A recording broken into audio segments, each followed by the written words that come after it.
রব্বুল ইজ্জাতুল জালাল মুসাকে বললেন, মুসা কোন ধাত্রীর দুধ পান করবে না 3 দিন। কয় দিন? জোরে বলেন। মুসা নবী 3 দিন পর্যন্ত কান্নাকাটি করে, কারো দুধ পান করে না। চোখটা ডেবে ডেবে গেল, চেহারাটা ফ্যাকাশে হয়ে গেল।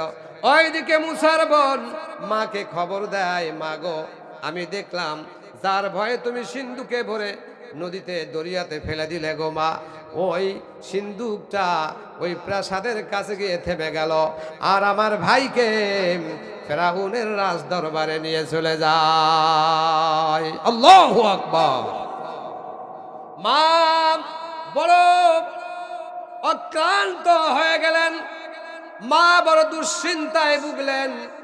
কিন্তু আমার আল্লাহ বলেছে কোনো চিন্তা নাই, কোনো টেনশন নাই, এই সন্তানকে তোমার হাতে ফেরত দেব। সুবহানাল্লাহ। আমার কলিজার টুকরা মুসলমান ভাইরা, এবার ওই সন্তানকে রাজ দরবারে ঢোল পিটিয়ে দেওয়া হলো। এমন দাসী কি কোনো আছো? আমার রাজ্যে একটা পুত্র সন্তান আছে, এই সন্তানকে দুধ পান করার জন্য 24টা মাস লালন পালন করার জন্য দায়িত্ব দেওয়া হবে। কেউ কি আছো গো এই সন্তানকে দুধ পান করায়া নীরব করতে পারো? আল্লাহু আকবার। এবার মুসার বোন ওই ঘটনাগুলি দেখতেছে, বলল আপনারা যদি আমাকে অভয় দেন তাহলে আমি এমন একটি ধাত্রীর কথা বলে দেব, এমন একটি মায়ের কথা বলে দেব, আমার বিশ্বাস, আমার মনে হয় এই ভালো সন্তানটা ওই ধাত্রী পেলে ক্রন্দন বন্ধ হয়ে যাবে, ওই ধাত্রী পেলে আমার বিশ্বাস সন্তান দুধ পান করবে। আলোচনা শেষ করব। আবার ভাইরাম, এবার মুসার মাকে খবর দেওয়া হলো। আল্লাহু আকবার। মুসার মা ফেরাউনের প্রাসাদে আসলেন। আল্লাহু আকবার। আল্লাহ বলেন, কুলিল্লাহুম্মা মালিকাল মুলকি তুতিল মুলকা মান তাশা ওয়া তানজিউল মুলকা মিম্মান তাশা ওয়া তুইজ্জু মান তাশাউ বিয়াদিকাল খায়র ইন্নাকা আলা কুল্লি শাইইন কাদির।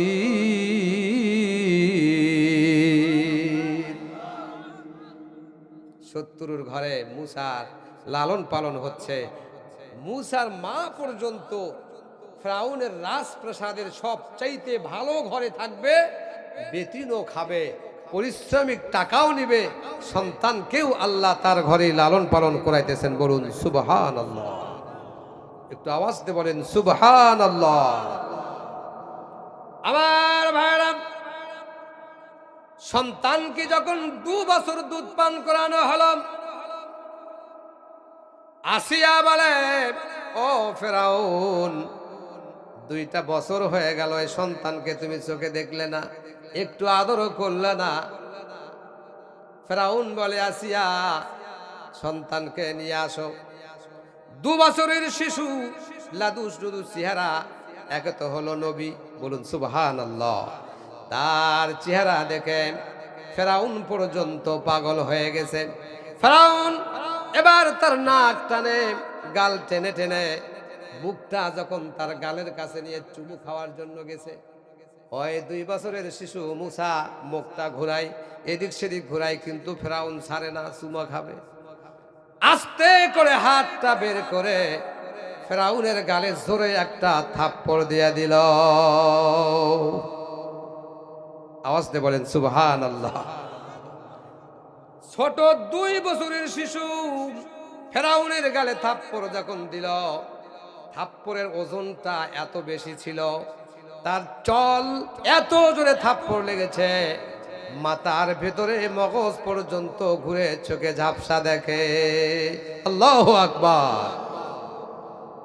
আসিয়াকে ডেকে বলে, ও আসিয়া, শত্রু বুঝি ঘরের ভিতরে, একে জীবিত রাখা যাবে না, একে মেরে ফেলতে হবে। আসিয়া একটু তেল তেলে পাম দিল। ও স্বামী কি হয়েছে? এমন তেল তেলে স্ত্রী কিন্তু অনেকেরই ঘরে আছে, আছে না নাই? সন্তান কেজি স্কুলে পড়ে আর স্বামীকে বলে তুমি এমন স্বামী, একটু মেকআপ দিলে না, আছে না নাই?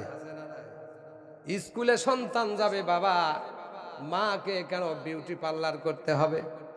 মাকে কেন সাজতে হবে? মাকে কেন মাস্কারা দিতে হবে, আইল্যান্ড দিতে হবে, ঠোঁট পালিশ দিতে হবে? বলেন তো ভেতরে সমস্যা আছে না নাই? আছে না নাই? আমি সেদিকে যাই না। এত জোরে থাপ্পড় দিয়েছে, ফেরাউন মাথার ভিতরে মগজ ঘুরে গেছে, চক্ষু ঝাপসা দেখে। আসিয়া বলে এই 2 বছরের বাচ্চা তোমাকে কি থাপ্পড় দিল, তুমি এত বড় পাগল হয়ে গেলে? ফেরাউন বলে আসিয়া তোকে বুঝাইতে পারি না, এই থাপ্পড়টার ওজন কত ছিল আমি ফেরাউন ছাড়া কেউ জানে না।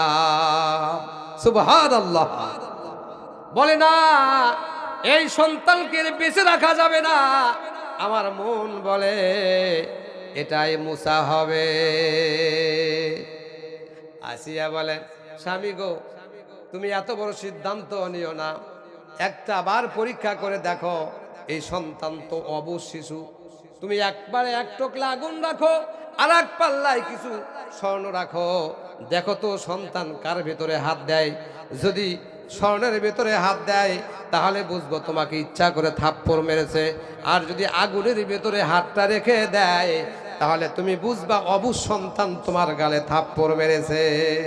সুবহানাল্লাহ। তেল তেলে আওয়াজ করে দিলেন ফেরাউনের স্ত্রী। এবার ফেরাউন এক কুষ্ঠ আগুন নিল, আর এক জায়গায় কিন্তু স্বর্ণ অলংকার দিল, মুসাকে মাঝখানে রেখে দিল। মুসা এবার ওই স্বর্ণ অলংকারের দিকে হাত দিবেন, আল্লাহ রাব্বুল আলামিন জিবরাইলকে পেটে দিয়ে বলে ও জিবরাইল তাড়াতাড়ি যাও।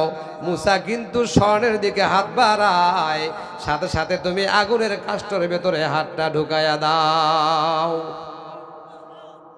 একটা আওয়াজ দিয়ে বলেন সুবহানাল্লাহ।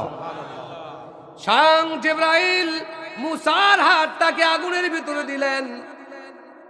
ফেরাউনের স্ত্রী আসিয়া বলে ও আমার স্বামী ফেরাউন, দেখো দেখো এই ছোট শিশুটা আগুনের ভেতরে হাত দিল, এ তো কিছুই বোঝে না। বলেন আল্লাহু আকবার।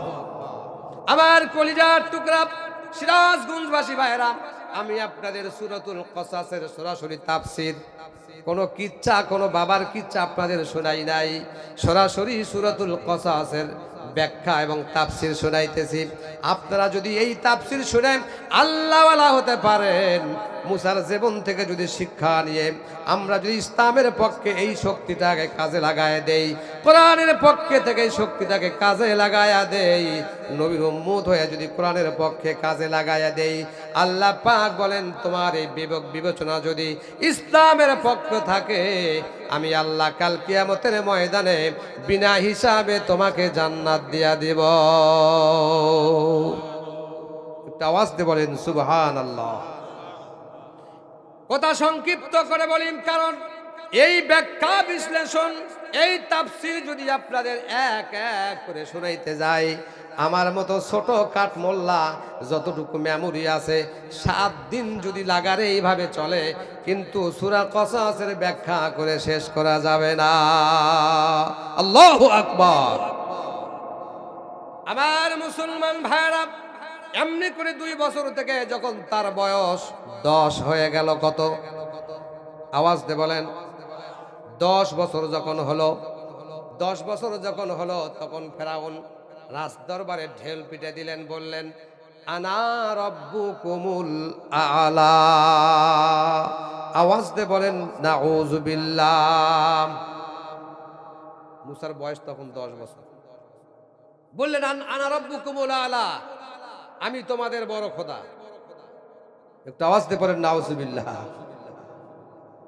সাথে সাথে উজির হামান বলেন ও ফেরাউন, তুমি তো খোদা হয়ে গেলে, আমি হলাম মন্ত্রী। খোদার আবার মন্ত্রী। তাহলে কি করো, রাজ দরবারে 3000 মেহমান ডাকো।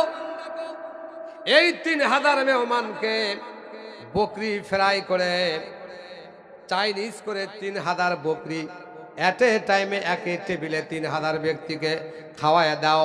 কারণ আজ থেকে ফেরাউন হলো আনা রব্বুকুমুল আলা। আওয়াজ দিয়ে বলেন নাউজুবিল্লাহ। বকরি ফ্রাই করলেন, জব করে চাম ছিলে নিয়ে পুরা বকরির ভিতর থেকে ভুঁড়ি বের করে নিয়ে চাইনিজ করলেন 3000 বকরি। কত হাজার বকরি? এই 3000 বকরি ভাজলেন, কাবাব বানালেন। কাবাব বানানোর পরে 3000 মেহমানকে এট এ টাইমে খাবার দিলেন।